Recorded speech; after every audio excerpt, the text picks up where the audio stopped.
യമനിൽ വധശിക്ഷയ്ക്ക് വിധിക്കപ്പെട്ട നിമിഷപ്രിയയെ സുരക്ഷിതമായി വീട്ടിലെത്തിക്കാൻ സാധ്യമായ എല്ലാ നിയമപരമായ ശ്രമങ്ങളും നടത്തിവരികയാണെന്ന് ഭർത്താവ് ടോമി തോമസ്.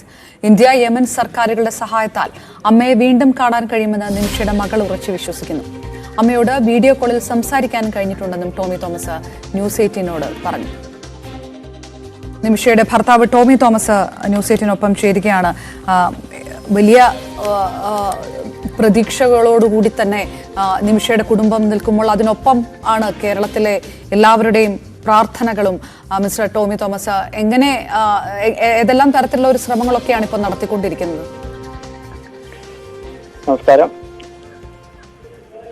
ഏതെല്ലാം തരത്തിലുള്ള ഒരു ശ്രമമാണ് നടത്തുന്നത്? തലാലിന്റെ കുടുംബവുമായി ബന്ധപ്പെട്ട് ചർച്ചകൾ നടക്കുന്നുണ്ടോ? ആ തരത്തിൽ നീക്കങ്ങൾ നടത്താൻ കഴിയുമെന്നുള്ള ഒരു പ്രതീക്ഷയാണോ ഉള്ളതിപ്പോ? തീർച്ചയായിട്ടും അതെ. ഈ സർക്കാർ, ഇന്ത്യ സർക്കാരും യമൻ സർക്കാരുമായി ഇത് അങ്ങനെ ഒരു കൂട്ടായുള്ള ഒരു ചർച്ചയ്ക്കുള്ള ഒരു സാധ്യതയുണ്ടോ? ആ തരത്തിൽ ആരെങ്കിലും കോണ്ടാക്ട് ചെയ്യുകയുണ്ടായോ? അങ്ങനെ എന്തെങ്കിലും റെസ്പോൺസ് ഉണ്ടോ? നിലവില് ഇപ്പോഴത്തെ ഒരു അവസ്ഥയില് വളരെ ദുഃഖകരമായ വാർത്തകളൊക്കെയാണ് ലഭിച്ചത് 2 ദിവസമായിട്ട്.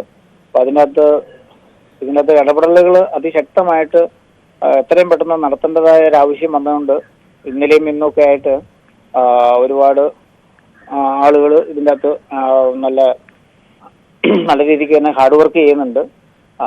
ചർച്ചകളൊക്കെ പുരോഗമിക്കുന്നുണ്ട്. അതുപോലെ തന്നെ നമ്മുടെ കേന്ദ്ര ഗവൺമെന്റിന്റെ ഭാഗത്തുനിന്ന് ആവശ്യമായ കാര്യങ്ങളൊക്കെ ചെയ്യുമെന്ന് അവർ പറഞ്ഞിട്ടുണ്ട്.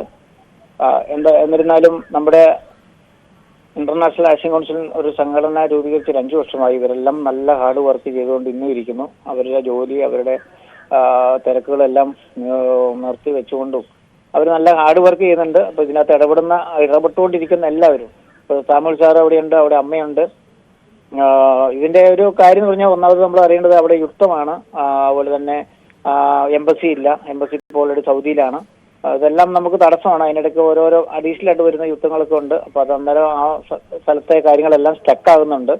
അപ്പൊ മറ്റുള്ള കാര്യങ്ങളൊക്കെ മൂവ് ആയിട്ട് പോകണമെങ്കിൽ ഒരു ശാന്തത ഉണ്ടാവണം. പക്ഷെ അത് ഇല്ലാത്തൊരു രാജ്യമാണ് 2015 മുതൽ. അതിൻ്റെതായ കുറച്ച് റിസ്ക് ഉണ്ടായിട്ടുണ്ട്.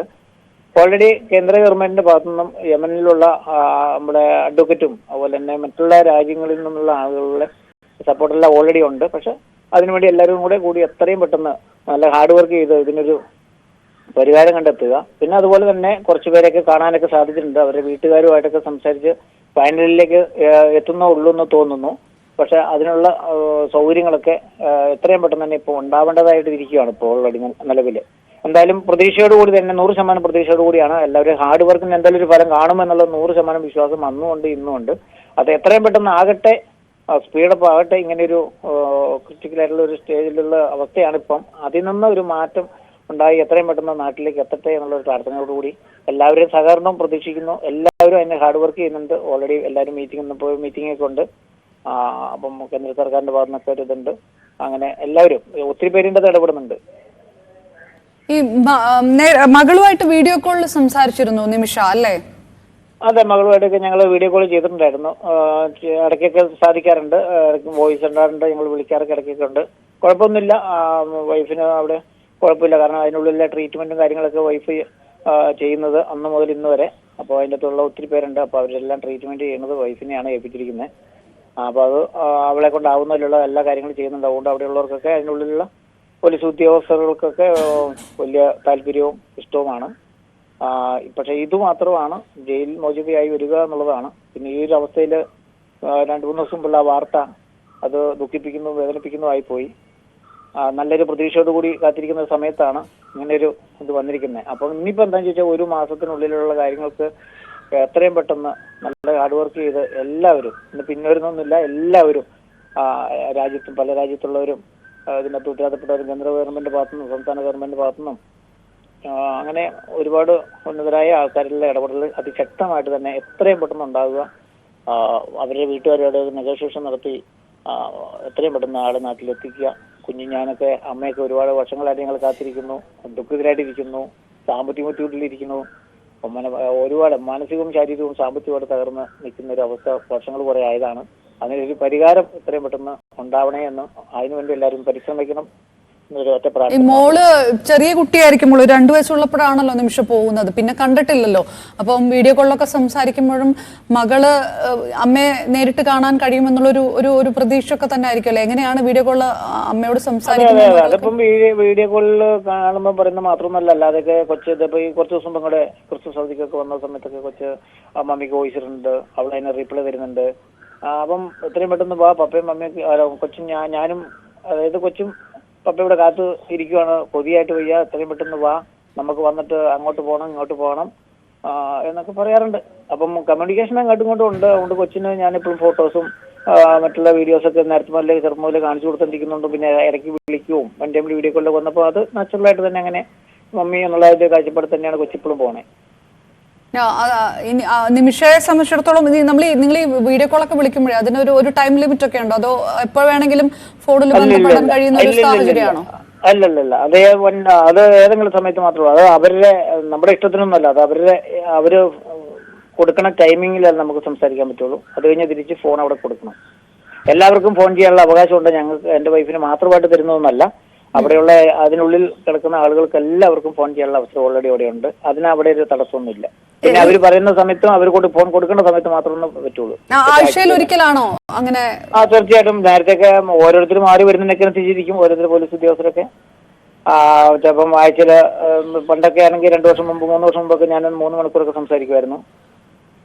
പിന്നീട് ആയപ്പോഴത്തേക്കും ഓരോരുത്തർ മാറി വരുമ്പോൾ ചിലപ്പോൾ 10 മിനിറ്റ് 15 മിനിറ്റ്. അപ്പോൾ എന്താ കാരണം ചോദിച്ചാൽ ജയിലിനുള്ളിൽ ഓരോ സ്വഭാവമുള്ള ആളുകളാണല്ലോ ഇതിനകത്ത് ഇരിക്കുന്നത്. അപ്പോൾ അവിടെയുള്ള ജയിലിലുള്ള ആളുകളൊക്കെ കുറച്ച് വഴക്കും പ്രശ്നങ്ങളൊക്കെ ഉണ്ടാക്കി ഇപ്പം അതിനൊരു പണിഷ്മെന്റ് ഒക്കെ കൊടുത്ത് അപ്പോൾ എല്ലാവർക്കും അതിൻ്റെതായ ടൈമിംഗ് ഒക്കെ കുറച്ച് അങ്ങനെ ഒരു ഇതൊക്കെ വന്നുള്ളൂ. എന്തായാലും ഞങ്ങൾക്ക് വിളിക്കാനും സംസാരിക്കാനൊക്കെ വോയിസ് ഇടാനും മെസ്സേജ് ഇടാനും ഒക്കെ നമുക്ക് സാധിക്കണം. ചിലപ്പോൾ നെറ്റ്വർക്ക് പ്രോബ്ലം ഒക്കെ ഓൾറെഡി അവിടെ ഉള്ളതാണ്.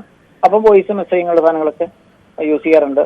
കുഴപ്പമില്ല. കൊച്ചു വളരെ പ്രതീക്ഷയോട് കാത്തിരിക്കുന്നു. അതുപോലെ തന്നെ അമ്മയാണെങ്കിൽ ഇതുപോലെ തന്നെ അവിടെ ഇപ്പം 7 മാസം കഴിഞ്ഞപ്പോൾ അവിടെയായിട്ട് അമ്മ വളരെ പ്രതീക്ഷയോടുകൂടി ഭയങ്കര തണുപ്പൊക്കെ ആയിട്ട് അമ്മയ്ക്ക് വയ്യായി ഇരിക്കുകയാണ്. അപ്പോൾ തണുപ്പ് ഇറച്ചൊക്കെ ഇരിക്കുന്ന അമ്മ ഇതിനു മുമ്പ് പ്രാവശ്യം ഫസ്റ്റ് ടൈമിൽ ചെന്നപ്പോൾ ഭയങ്കര തണുപ്പൊക്കെ ഒരു 2-3 മാസം കഴിഞ്ഞ് തണുപ്പൊക്കെ വന്നപ്പം നാട്ടിൽ നിന്ന് അഡീഷണൽ മരുന്ന് മേടിച്ചൊക്കെ കൊടുത്തുവിട്ട് അവിടെ കൊണ്ട് അമ്മ ഭേദമാക്കിയത്. സാധാരണ കഴിക്കുന്ന മരുന്നല്ല, തണുപ്പുമായിട്ട് ബന്ധപ്പെട്ട് അമ്മയ്ക്ക് പോകാൻ പറ്റാത്തൊരു സാഹചര്യമാണ്. അമ്മ പ്രാർത്ഥിച്ചും ഭക്ഷണവും ടൈമിങ് കഴിക്കാതെ ടെൻഷൻ അടിച്ചിപ്പോൾ പാതിയായ ആള് ഓൾറെഡി.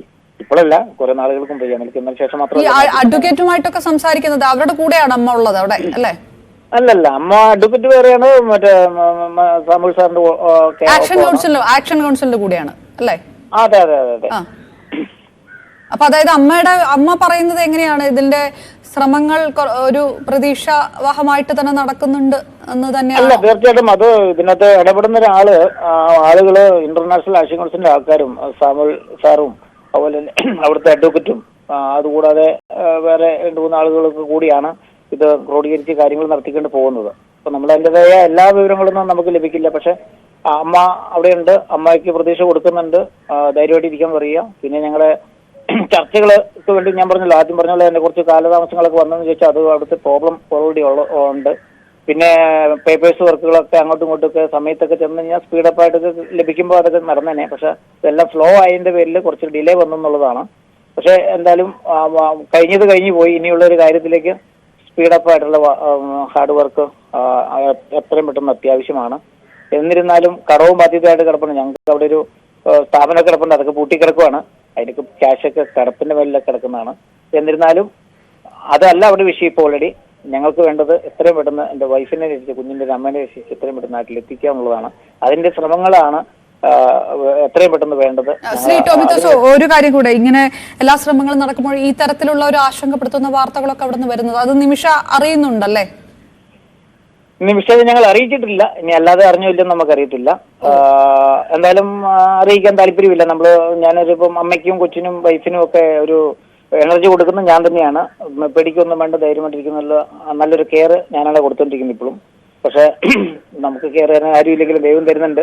ആ ദൈവം തന്ന ശക്തി കൊണ്ടാണ് ഞാനും ഇതുപോലെ പിടിച്ചു നിൽക്കുന്നത്. അപ്പൊ ഞങ്ങളുടെ ഒരു സ്ട്രൈറ്റ് ആയിട്ടുള്ള ഒരു കാര്യങ്ങളും ഒരു ധൈര്യവും പ്രാർത്ഥനയും പിന്നെ മറ്റുള്ളവരുടെ ഇടപെടലും താമ്പാതി ദൈവം ബാധി എന്ന് പറഞ്ഞുള്ള കാര്യങ്ങൾ നടക്കുന്നുണ്ട്. അതിൻ്റെ ഒരു കാലതാമസങ്ങൾ കുറച്ചൊക്കെ വന്നിരുന്നു. അത് മാറി 2024 വരെ അത് സ്റ്റോപ്പായി. ഇനി 25ലേക്ക് അത് നല്ലൊരു വാർത്തയാകാൻ വേണ്ടി കാത്തിരിക്കുന്നു. തീർച്ചയായിട്ടും കേരളത്തിന്റെ പ്രാർത്ഥനകളൊക്കെ താങ്കൾക്കും കുടുംബത്തിനും ഒപ്പമുണ്ട്. ഏതായാലും നിമിഷപ്രിയ ഈ വിഷയം ഇതിങ്ങനെ ആശങ്കാപരമായിട്ട് വാർത്തകൾ വരുന്നത് നിമിഷപ്രിയ അറിഞ്ഞിട്ടില്ല എന്നുകൂടിയാണ് നിമിഷപ്രിയയുടെ ഭർത്താവ് ടോമി തോമസ് പറഞ്ഞിരിക്കുന്നത്.